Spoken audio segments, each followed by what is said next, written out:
D'origine multifactorielle, les professionnels du cœur définissent la cardiomyopathie du péripartum comme une forme rare de cardiomyopathie présentant les mêmes signes que toutes les insuffisances cardiaques et qui peuvent varier selon le tableau clinique. La cardiomyopathie du péripartum, comme son nom l'indique, est une insuffisance cardiaque qu'on voit chez la femme dans le dernier trimestre ou 1 mois avant l'accouchement et les 5 mois qui suivent son accouchement. Ce qui semble dominer cette pathologie-là, ce sont les signes d'une atteinte du ventricule gauche, c'est-à-dire la toux.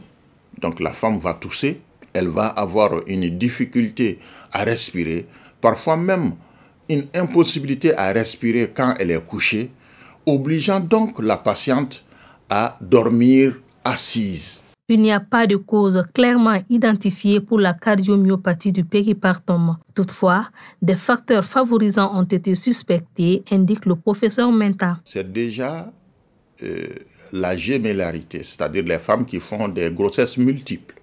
C'est aussi la consommation excessive de sel au cours de la grossesse. C'est la charge physique énorme au cours de la grossesse, c'est-à-dire les femmes qui travaillent beaucoup au cours de la grossesse. C'est l'hypertension, par exemple, qui arrive au cours de la grossesse. C'est, par exemple, les hémorragies qui accompagnent l'accouchement.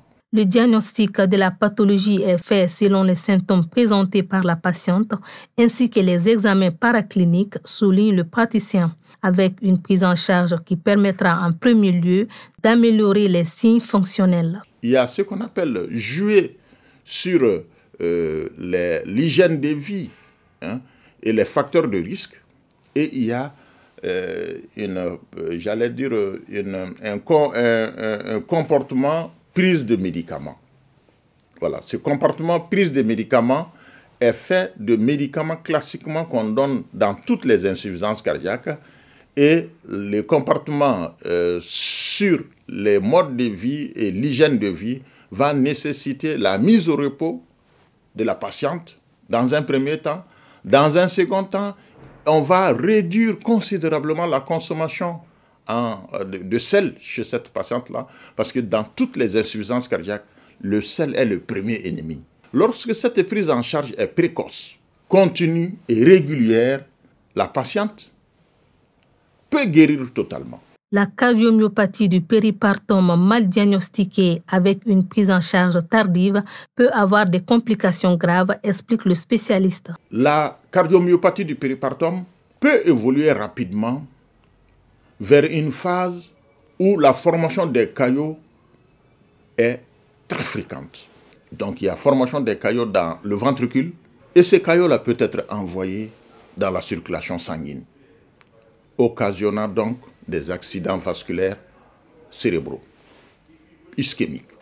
L'autre complication que nous craignons chez ces patientes-là, c'est l'apparition de troubles du rythme. Les troubles du rythme, c'est-à-dire la régularité dans le battement cardiaque est bouleversée. Et donc, ces troubles-là peuvent être très graves souvent, entraînant même un arrêt cardiaque. Et donc, la mort subite. Il est préconisé un suivi rapproché pour les femmes avec des grossesses à risque, comme une grossesse gémellaire ou des antécédents de cardiomyopathie du péripartum, en évitant des charges de travail énormes, le stress et en ayant une bonne hygiène de vie.